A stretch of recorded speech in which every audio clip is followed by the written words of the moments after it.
Assalamualaikum warahmatullahi wabarakatuh. Kami dari kelompok 1 akan menjelaskan mengenai akuntansi lembaga swadaya masyarakat.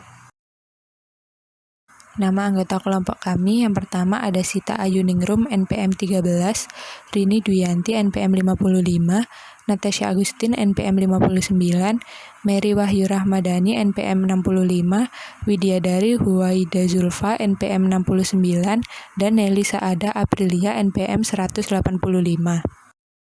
Definisi lembaga swadaya masyarakat.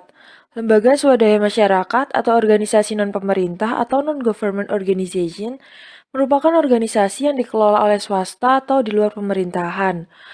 Lembaga swadaya masyarakat dapat diartikan sebagai organisasi swasta atau nirlaba yang kegiatannya adalah untuk membebaskan penderitaan, memajukan kepentingan kaum miskin, melindungi lingkungan, menyediakan pelayanan dasar bagi masyarakat, atau menangani pengembangan masyarakat. Dengan kata lain, organisasi yang berbasis nilai secara keseluruhan maupun sebagian pada lembaga donor dan pelayanan sukarela.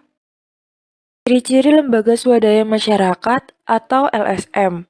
Yang pertama, formal. Organisasi bersifat permanen serta mempunyai kantor dengan seperangkat aturan dan prosedur yang jelas.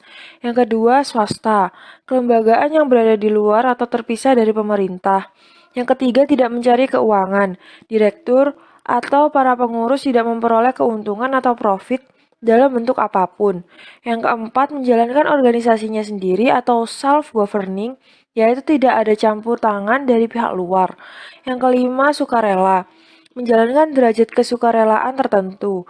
Yang keenam, religius, tidak mempromosikan ajaran agama. Yang ketujuh, non-politik, tidak ikut dalam pencalonan di pemilihan umum. Kelebihan lembaga swadaya masyarakat. Yang pertama, kuatnya jalinan lembaga swadaya masyarakat dengan grassroots. Yang kedua, keahlian lembaga swadaya masyarakat dalam pengembangan berdasarkan bidang-bidang tertentu.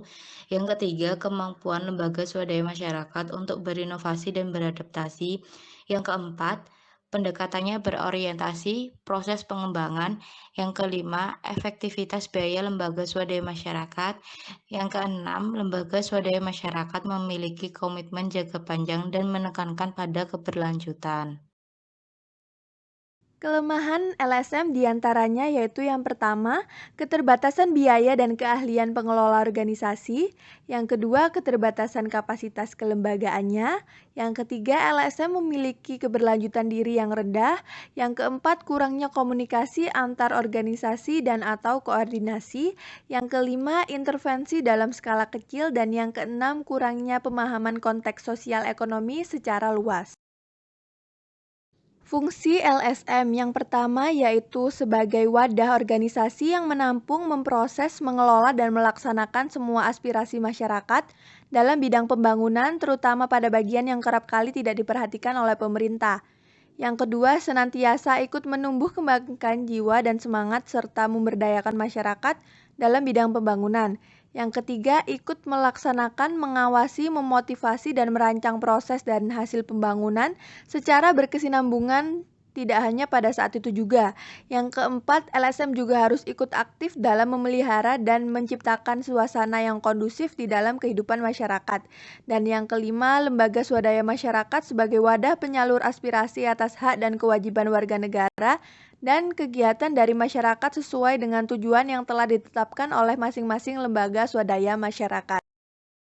Peran lembaga swadaya masyarakat. Yang pertama ada motivator.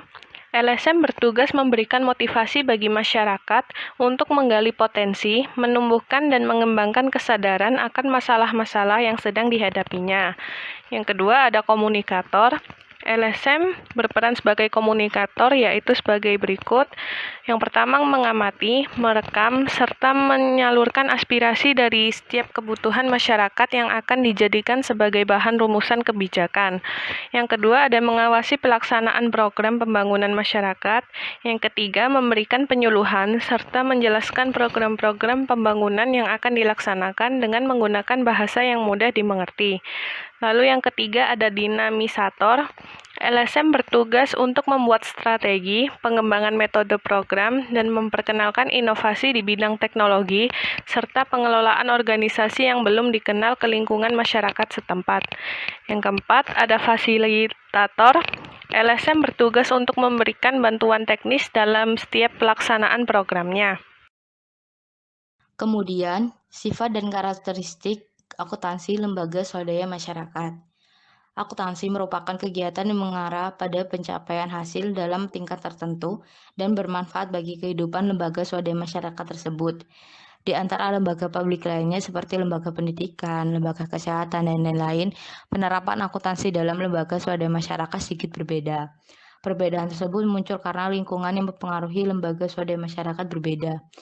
Perbedaan sifat dan karakteristik organisasi lembaga swadaya masyarakat yang tergolong ke dalam organisasi nirlaba, serta organisasi lainnya yang profit-oriented dapat dilihat dengan membandingkan tujuan organisasi, sumber pendanaan, pola pertanggungjawaban, struktur keorganisasian, dan anggarannya. Secara kelembagaan, organisasi lembaga swadaya masyarakat juga berbeda dengan organisasi lainnya. Walaupun sama-sama organisasi publik, struktur organisasi ini tidak terlalu formal, namun biasanya ada seseorang atau aktivis senior yang memimpin. Pihak yang berpengaruh ini biasanya berpeluang sangat besar mengarahkan kebijakan dan pengelolaan organisasi. Tipologi pemimpin atau tokoh termasuk pilihan dan orientasi kebijakannya akan sangat berpengaruh dalam memilih struktur organisasi. Tujuan akuntansi lembaga swadaya masyarakat. Yang pertama, menyediakan informasi yang berguna dalam mengevaluasi kemampuan organisasi lembaga swadaya masyarakat untuk mendanai aktivitasnya dan untuk memenuhi kewajiban serta komitmennya. Yang kedua, menyediakan informasi mengenai bagaimana organisasi lembaga swadaya masyarakat mendanai aktivitasnya dan memenuhi persyaratan kasnya. Yang ketiga, menyediakan informasi mengenai sumber-sumber, alokasi, dan penggunaan sumber daya keuangan. Yang keempat, menyediakan informasi mengenai kondisi keuangan suatu organisasi lembaga swadaya masyarakat dan perubahan di dalamnya. Yang terakhir, menyediakan informasi yang menyeluruh yang berguna dalam mengevaluasi kinerja organisasi lembaga swadaya masyarakat dari segi biaya jasa, efisiensi, dan pencapaian tujuan. Sistem akuntansi LSM. Pendanaan LSM dapat diperoleh dari sumber lembaga donor baik nasional maupun internasional, fundraising, lembaga atau masyarakat. Penerimaan dan penggunaan dana yang diperoleh dari pihak luar negeri diatur sesuai dengan peraturan perundang-undangan yang berlaku. Sistem akuntansi membentuk sebuah siklus akuntansi. Siklus akuntansi merupakan sistematika pencatatan transaksi keuangan, peringkasannya, dan pelaporan keuangan.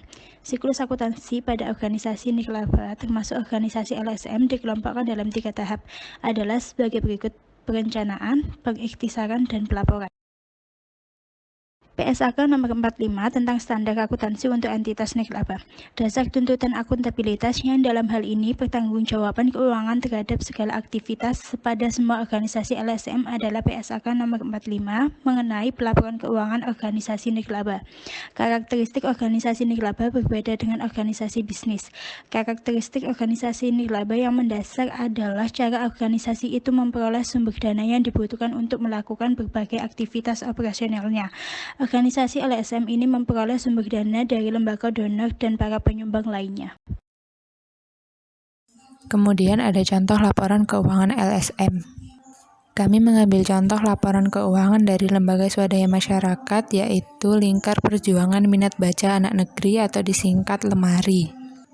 Ini merupakan laporan keuangan dari kegiatan survei lokasi rencana garapan kawasan binaan literasi 2 2017 yang berlokasi di Dusun Tayawi, Kecamatan Oba, Kota Tidore, Kepulauan, yang dilakukan pada tanggal 14 Juli 2017. Dalam laporan keuangan ini terdapat transaksi pada tanggal 7, 8, 13, dan 14 Juli 2017.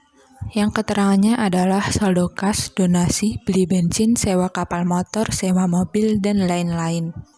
Terdapat nominal di debit sebesar 1.500.000 dan 1 juta, lalu di kredit sebesar 50.000, 175.000, 600.000, dan lain-lain. Sehingga dapat dilihat bahwa saldo sisanya sebesar 51.000. Sekian presentasi dari kelompok kami. Mohon maaf atas segala kekurangan kami. Terima kasih. Wassalamualaikum warahmatullahi wabarakatuh.